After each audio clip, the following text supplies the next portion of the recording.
Okay, so now that we've talked a little bit about some of the expectations and the mindset as you go into teaching online, we're going to start looking at maybe some specific platforms and technology that you might use to help implement teaching online in an easier way for you. So the very first thing that you're probably going to want to consider is the use of a learning management system.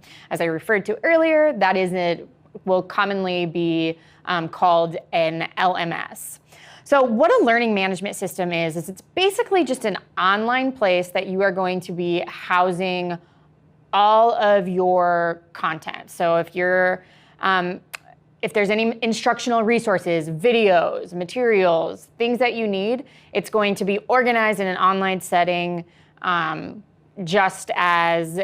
so it's all in one place. So you might think back to when you're in college, if you use your LMS like Blackboard or Canvas or any of those, that's a space where all of that class information was stored.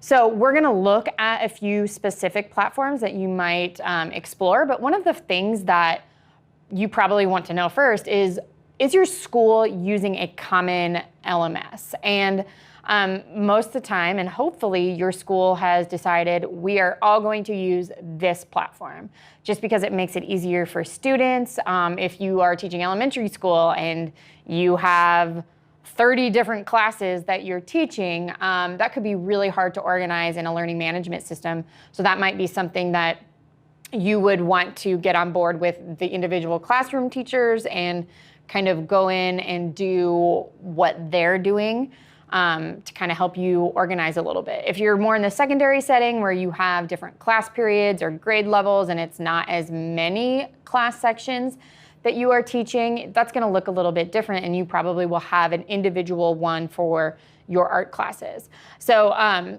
if your school district is not providing you an option for an LMS, here are some things that you will want to keep in mind. And once again, you can find these resources in the resource section in this Pro Pack.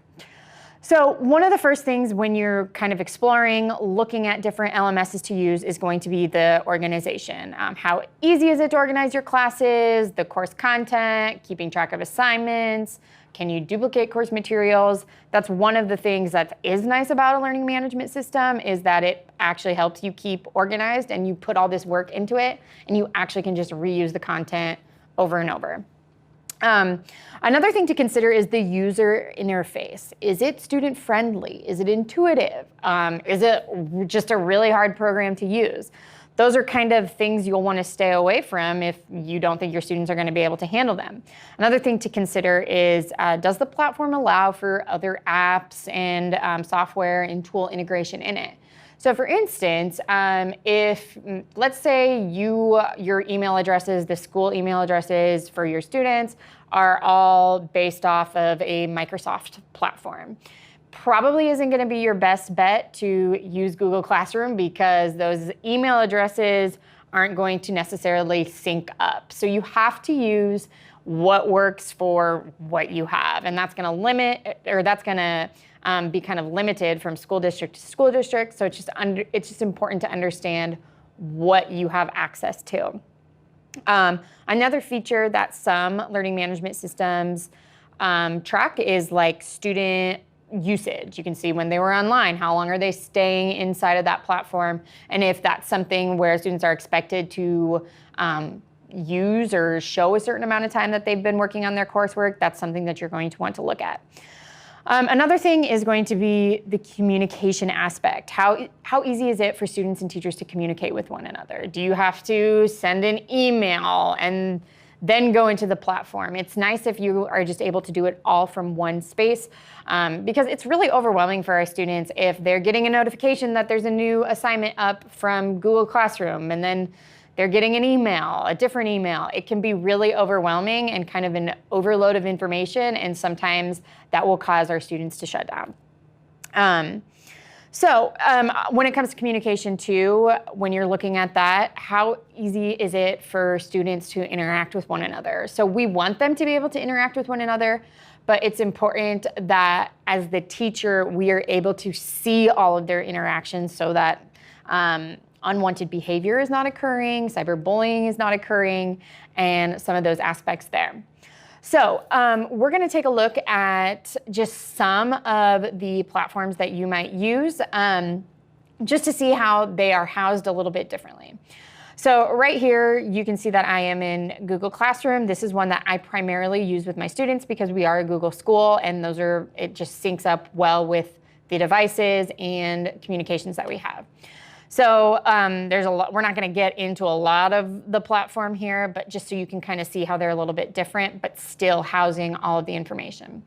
So I have a stream of classwork here, and as I go to this tab here, you can see that I have a bunch of different options here to house topics. So let's just go ahead and check out this assignment here. So in this topic here, you can see that I have all of this information of instructional videos, instructions in here, all housed in one spot for students to look at. So they can turn their assignments into this area, and it makes it really easy because all of the information is there. So as I go back here, I clicked on this layers. This is the topic that this particular content is under.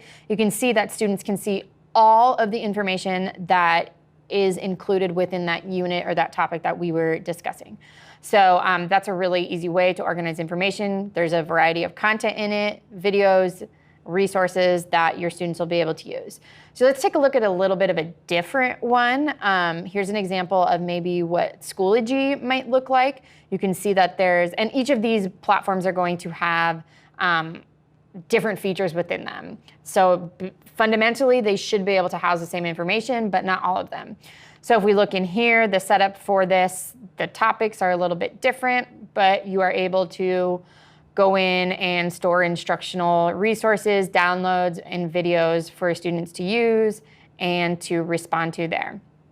Here's another different platform that one might use.